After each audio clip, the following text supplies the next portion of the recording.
Ha, atheist, what do you know? You don't even have objective morality. Right, Allah? You are right. Only I, Allah, has objective morality. These atheists, they don't have objective morality. See, you have no objective morality. You have no standards. You could just like sleep with your brothers and sisters. There's no restrictions on that for you. Right, Allah? You're right. And in my law, in my objective morality, I never let that happen. I would never let brothers and sisters have sex with each other. Except for that one time. Except for one time? When was that? I mean, Adam and Eve were the first man and woman on earth, and they had kids, and their kids had to multiply, so what else was I supposed to do? So all of us are a result of incest? Oops. अस्सलाम दोस्तों, उम्मीद है आप सब खैरियत से होंगे, अल्लाह के रहम करम से ठीक ठाक होंगे।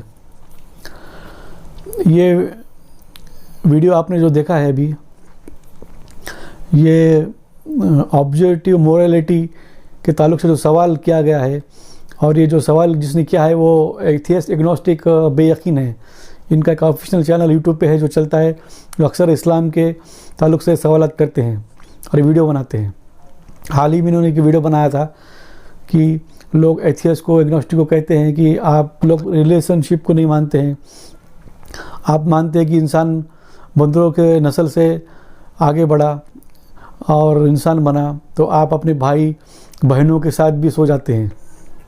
इस तरह का थेइस्ट यानी जो बिलीवर लोग हैं, जो एक मालिक खालिक अल्लाह को मानने वाले लोग हैं, वो इस तरह उनको सवाल करते हैं। फिर उनको दूसरा सवाल वो ये करते हैं कि दुनिया में जब मालिक खालिक अल्लाह ने जब पहले इंसान आदम और हवा अलैहिस्सलाम को जब भेजा था दुनिया में, जब उनकी औलादें हुई थी और उनके जो मेल फीमेल बच्चे हुए थे, तो उन्होंने आपस में रिश्ते बनाए, शादियां की और जनरेशन फैली। तो वो ऑब्जेक्टिव मोरालिटी के ताल्लुक से सही है कि गलत है? वो उनके सवाल में तो लॉजिक है।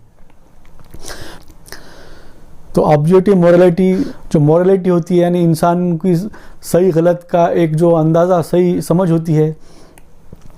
अब मोरालिटी यानी नैतिकता, अनैतिकता, यानी चीज़ गलत है तो गलत है, सही है तो सही है, उसको आप एक्सेप्ट करना पड़ेगा, आपको उसको मानना पड़ेगा। इस सिचुएशन को आप मोरालिटी कहते हैं, यानी ये गलत है, ये सही है। असल में इस मोरालिटी का, इस कानाज में एक वजूद है जो उससे मापा जाता है कि गलत सही उससे मापा जाता है। ये जो सवाल है कि जनरेशन जो आदम अलैहिस्सलाम की जो बड़ी है आपस की बहन भाइयों की शादियों से, तो मेरा पहला ये एथियस्ट से, एग्नोस्टिक से सवाल है, अगर एक साइको या एक अबनॉर्मल इंसान अगर अपनी बहन के साथ रिश्ता बनाता है तो आप क्या कहते हैं? आप समझ रहे हैं मैं बात क्या कह रहा हूँ? अगर एक साइको, एक अबनॉर्मल इंसान जिसका ज़हन जगह भी नहीं है, जिसे दीवाना कहा जाता है, वो अगर अपने बहन के साथ रिश्ता बनाता है, तो ऑब्जेक्टिव मोरालिटी का माप आप किस तरह उसको पैमाना तय करेंगे कि वो सही हुआ या गलत हुआ? तकरीबन लोग ये सोचेंगे गलत ही हुआ है, और कुछ लोग सोचेंगे कि ये मोरालिटी यहाँ पे जो है काम नहीं करेगी, यानी इसको मोरालिटी के माप से नज़रिए से नहीं देखा जाएगा। आप समझ रहे हैं मैं क्या करूँ? इस केस को मोरालिटी के नज़रिए से नहीं देखा जाएगा, क्योंकि वो एक एबनॉर्मल है या एक साइको है, उसने वो चीज़ की है। मैं ये नहीं कहना चाह रहा हूँ कि आदम अलैहिस्सलाम के जो नस्ल थी वो थी अबनॉर्मल थी या साइको थी।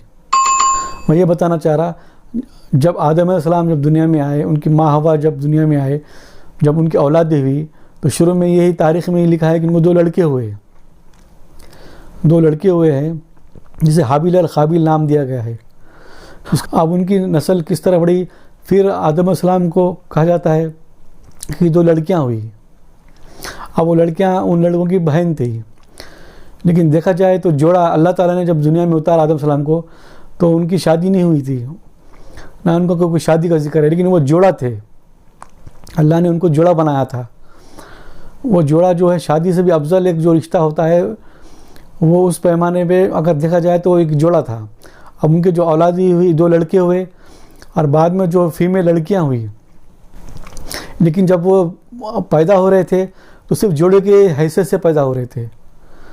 वो सिर्फ आपस में जोड़े बंध रहे थे, उनको भाई बहन का रिश्ता या उनमें इस तरह का कोई जो आज जो हमारे डीएनए में, हमारे जो सोच में, जहनों में जो बात आती है, उस तरह की वो फीलिंग उनमें नहीं थी। वो भाई बहनों की फीलिंग उनमें जानी नहीं जाती थी, वो पहचानी नहीं जाती थी, वो सिर्फ जोड़े के तौर पे आते थे। उनकी जनरेशन जो बड़ी है वो सिर्फ जोड़े के तौर पे बड़ी है। तो यहाँ पे ऑब्जेक्टिव मोरालिटी जो है का जो उसूल पैमाना है वो काम नहीं करता है, क्योंकि एक साइको और एक अबनॉर्मल जब अपने भाई अपने बहन पे जब कोई रेप करता है या गलत शादी करता है तो आप उसको ऑब्जेक्टिव मोरालिटी के तौर पे पैमाना पे आप सोच सकते हो उसके बारे में। लेकिन जब ये फीलिंग ही नहीं है भाई बहन की, और ये जो जोड़े के तौर पे जो खुदरत से आ रहे हैं और जनरेशन बढ़ने के लिए ये नेचर जो काम कर रहा है, तो ऑब्जेक्टिव मोरालिटी यहाँ पे काम नहीं करेगी। और जो नेचर से मासूम होते हैं, अबनॉर्मल होते हैं, साइको होते हैं, उनको ऑब्जेक्टिव मोरालिटी का पैमाने पे नहीं नापा जा सकता है। और आज जो संबंध जो रखे जाते हैं, इतिहास डायग्नोसिस जो भी संबंध अपने जो रखते हैं, रखने की आइडियोलॉजी रखते हैं, तो उनकी जो ऑब्जेक्टिव मोरालिटी है वो बिल्कुल उन पे काम करती है, उन पे लागू होती है। जज़ाकल्लाह खैरा।